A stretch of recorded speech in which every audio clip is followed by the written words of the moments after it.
नमस्कार दोस्तों, स्वागत है आपका आपके अपने YouTube channel current affairs by M K sir पर। आज हम इस वीडियो में 26 दिसंबर 2025 के 15 मोस्ट एमपी टॉपिक को डिटेल में कवर करेंगे, वो भी काफ़ी कम समय में। तो पूरा वीडियो बड़े ध्यान से देखना। वीडियो के आखिर में आपका टेस्ट होगा जिसके आंसर आपको कमेंट करने हैं। दोस्तों, अगर आप इस चैनल के वीडियो को डेली फॉलो करते हो तो आप कोई भी वनडे, स्टेट या कोई भी कॉम्पिटिटिव एग्जाम दे रहे हो उसमें आपको निश्चित फ़ायदा होगा, क्योंकि हम यहाँ डेली, वीकली और मंथली रिवीजन भी करवाते हैं और हर वीडियो के आखिर में आपका टेस्ट भी होता है। तो अगर अभी तक चैनल को सब्सक्राइब नहीं किया तो प्लीज़ अभी कर लीजिए। तो चलिए वीडियो स्टार्ट करते हैं। सबसे पहले कल के सारे क्वेश्चन का एक फटाफट से फ्लैश रिकैप कर लेते हैं। कल का पहला क्वेश्चन था, भारत में राष्ट्रीय उपभोक्ता अधिकार दिवस 2025 किस तिथि को मनाया जा रहा है? तो दोस्तों, ये जो राष्ट्रीय उपभोक्ता अधिकार दिवस है वे मनाया जाता है 24 दिसंबर को।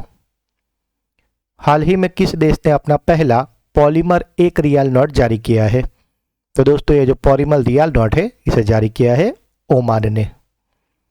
विनोद कुमार शुक्ल, जिनका दिसंबर 2025 में निधन हो गया, वे मुख्य रूप से किस क्षेत्र से संबंधित थे? तो दोस्तों, ये जो विनोद कुमार शुक्ल जी थे वे थे प्रसिद्ध हिंदी साहित्यकार और कवि। वास्तविक वैज्ञानिक प्रयोग करने और प्रयोगशाला कार्यों में सहायता करने के लिए एआई लैब असिस्टेंट नामक एआई मॉडल किसके द्वारा विकसित किया गया है? तो दोस्तों, ये जो एआई लैब असिस्टेंट है इसे बनाया है आईआईटी दिल्ली ने। 68वीं नेशनल शूटिंग चैंपियनशिप 2025 में पुरुष 10 मीटर एयर राइफल स्पर्धा में किरण अंशुल यादव ने कौन सा पदक जीता है? तो दोस्तों, ये जो किरण अंशुल यादव है उन्होंने जीत लिया है स्वर्ण पदक। हाल ही में जम्मू कश्मीर में 40 दिनों तक चलने वाला सबसे कठोर शीतकालीन चरण शुरू हुआ है। इसे स्थानीय भाषा में किस नाम से जाना जाता है?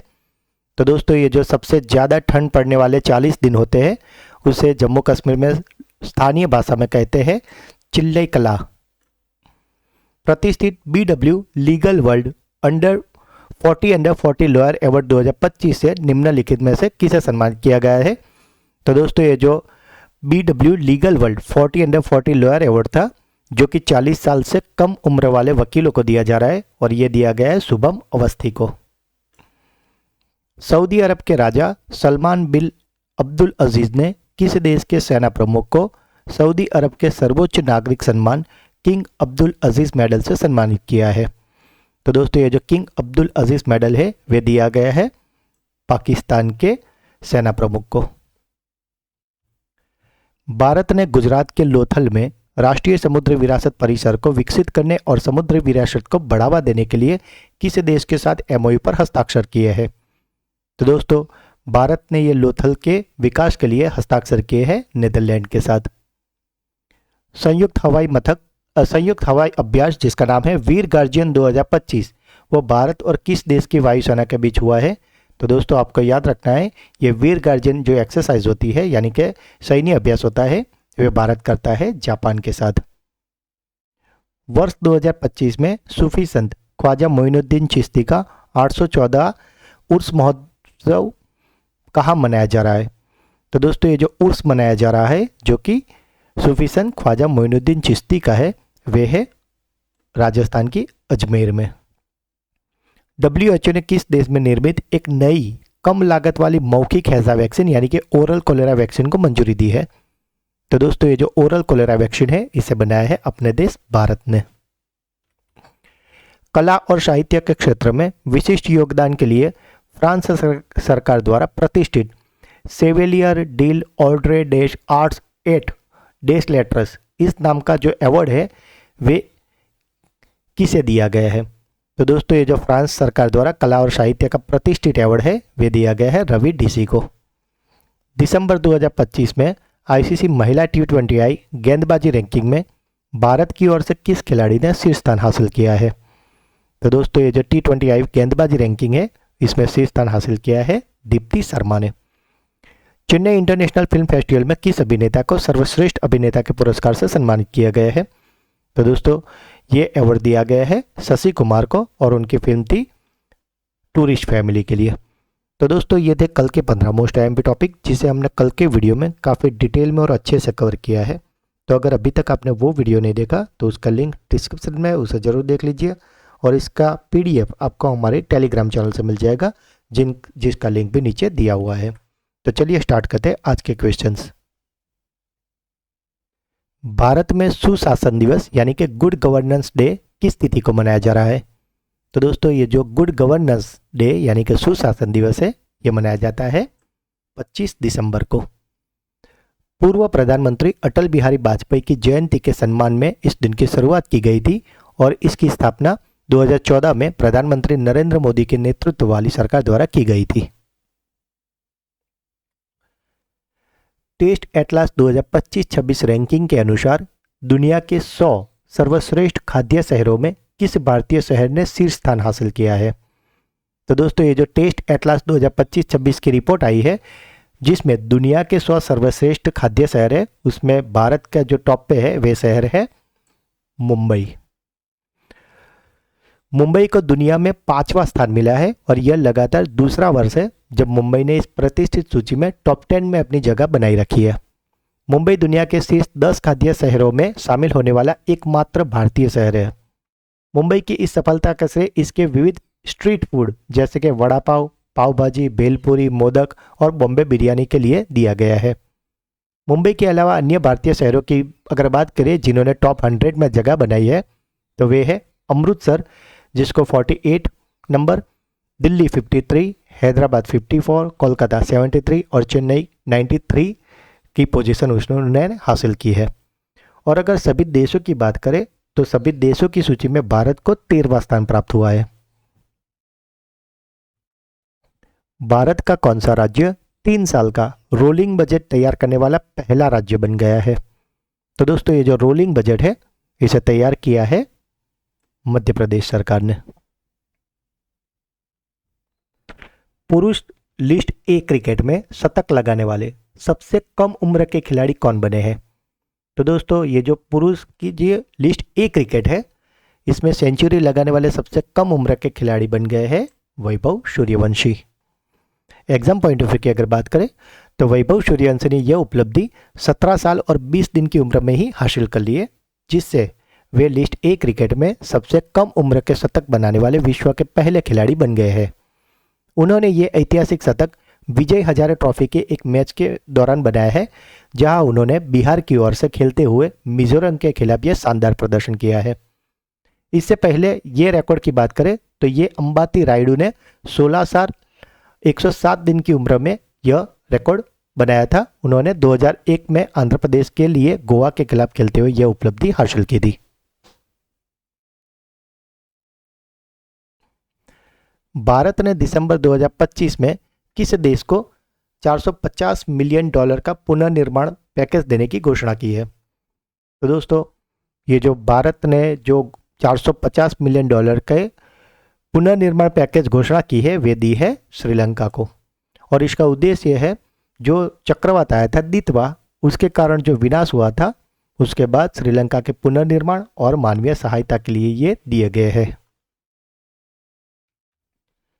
इसरो ने हाल ही में किस देश की कंपनी AST स्पेस मोबाइल के ब्लू बर्ड ब्लॉक 2 उपग्रह को लॉन्च किया है?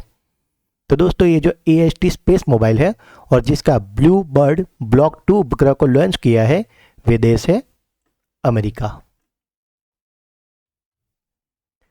रंजना बोरदोलाई का संबंध मुख्य रूप से किस क्षेत्रीय सिनेमा से था जिनका हाल ही में निधन हो गया है? तो दोस्तों ये जो रंजना बोरदोलाई जी थी, वे प्रसिद्ध अभिनेत्री थी असमिया सिनेमा की। सनातन संस्कृति की अटल दृष्टि पुस्तक के लेखक कौन है? तो दोस्तों ये जो सनातन संस्कृति की अटल दृष्टि है, इसे लिखा है वासुदेव देवनानी ने। यह पुस्तक राजस्थान विधानसभा के अध्यक्ष और प्रख्यात शिक्षाविद वासुदेव देवनानी द्वारा लिखी गई है और इस पुस्तक का विमोचन भारत के उपराष्ट्रपति CP राधाकृष्णन ने 23 दिसंबर 2025 को नई दिल्ली में किया। यह पुस्तक पूर्व प्रधानमंत्री और भारत रत्न अटल बिहारी वाजपेयी के जीवन के अनछुए पहलुओं को सनातन संस्कृति के आलोक में प्रस्तुत करती है। यह पुस्तक वाजपेयी जी की 100वीं जन्म जयंती के अवसर पर एक महत्वपूर्ण वैचारिक योगदान भी मानी जा रही है। प्रख्यात साहित्यकार विनोद कुमार शुक्ल को किस वर्ष के ज्ञानपीठ पुरस्कार से सम्मानित किया गया है?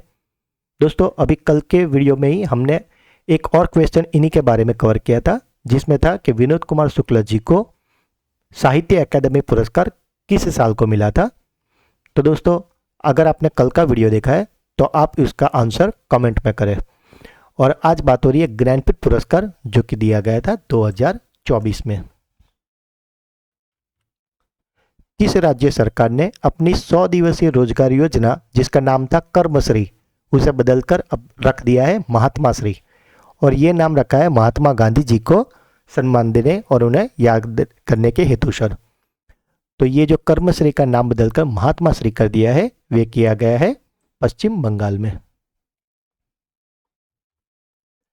भ्रष्टाचार के खिलाफ संयुक्त राष्ट्र कन्वेंशन यानी कि UNCAC के राज्य पक्षों के सम्मेलन का 11वां सत्र कहाँ आयोजित किया गया। तो दोस्तों ये जो UNCAC का 11वां सत्र था वह आयोजित हुआ है कतर के दोहा में। एशिया युवा पैरा गेम्स 2025 की अंतिम पदक तालिका में कौन सा देश प्रथम स्थान पर रहा है। तो दोस्तों ये जो एशिया युवा पैरा गेम्स 2025 थी उसमें अंतिम जो तालिका बाहर पड़ी थी उसमें टॉप पे है उज्बेकिस्तान। अगर भारत की बात करें तो भारत ने 102 पदकों के साथ तालिका में 7वां स्थान हासिल किया है। दिसंबर 2025 में किस भारतीय पनडुब्बी को 40 साल की सेवा के बाद सेवा मुक्त किया गया यानी कि डिकमीशन किया गया है। तो दोस्तों ये जो 40 साल की सेवा के बाद सेवा मुक्त हुआ है वो पनडुब्बी का नाम है INS सिंधु घोष। किस देश की नौसेना ने अत्याधुनिक युद्धपोत जिसका नाम है खैबर और इसका कोड नेम है PNS खैबर इसको शामिल किया है। तो दोस्तों ये जो PNS खैबर है वे है पाकिस्तान का। यह एक मिल्गियम क्लास का बहुउद्देशीय फ्रिगेट है और इस युद्धपोत का निर्माण तुर्की के सहयोग से किया गया है। हाल ही में सुबनसिरी लोअर जल विद्युत परियोजना की दूसरी इकाई किस राज्य में चालू की गई है। तो दोस्तों ये जो सुबनसिरी लोअर जल विद्युत परियोजना है इसकी दूसरी इकाई शुरू हुई है अरुणाचल प्रदेश में। तो दोस्तों ये थे आज के 15 मोस्ट एमपी टॉपिक। अब बारी है आपकी ब्रेन बूस्टर क्विज की जिसके आंसर आपको कमेंट करने हैं। आज का पहला क्वेश्चन, टेस्ट एटलास 2025-26 रैंकिंग के अनुसार दुनिया के 100 सर्वश्रेष्ठ खाद्य शहरों में किस भारतीय शहर ने शीर्ष स्थान प्राप्त किया है। किस राज्य सरकार ने अपनी 100 दिवसीय रोजगार योजना कर्मश्री का नाम बदलकर महात्मा श्री कर दिया है। दिसंबर 2025 में किस भारतीय पनडुब्बी को 40 साल की सेवा के बाद सेवा मुक्त किया गया है। तो दोस्तों तीनों क्वेश्चन के आंसर आपको कमेंट करने हैं। इस वीडियो का PDF आपको हमारे टेलीग्राम चैनल से मिल जाएगा जिसका लिंक नीचे दिया हुआ है। और दोस्तों अगर आप इस चैनल के वीडियो को डेली फॉलो करते हो तो आप कोई भी कॉम्पिटिटिव एग्जाम दे रहे हो उसमें आपको निश्चित फ़ायदा होगा। तो आपसे रिक्वेस्ट है कि इस चैनल के वीडियो को डेली देखने की आदत बना लीजिए ताकि आपको कॉम्पिटिटिव एग्जाम में कहीं पे भी करंट अफेयर से लेकर कोई भी दिक्कत ना रहे और आप रहे एग्जाम में हमेशा सबसे आगे। तो दोस्तों अगर वीडियो अच्छा लगा है तो इसे लाइक करें, जो भी क्वेश्चन पूछे गए या अगर आपका कोई डाउट है तो इसे कमेंट करें, वीडियो को ज़्यादा से ज़्यादा अपने व्हाट्सएप टेलीग्राम और दोस्तों में शेयर करें। अगर अभी तक चैनल को सब्सक्राइब नहीं किया तो प्लीज़ अभी कर लीजिए। तो मिलते हैं एक अगले वीडियो में, तब तक के लिए पढ़ते रहिए, आगे बढ़ते रहिए। जय हिंद, जय भारत।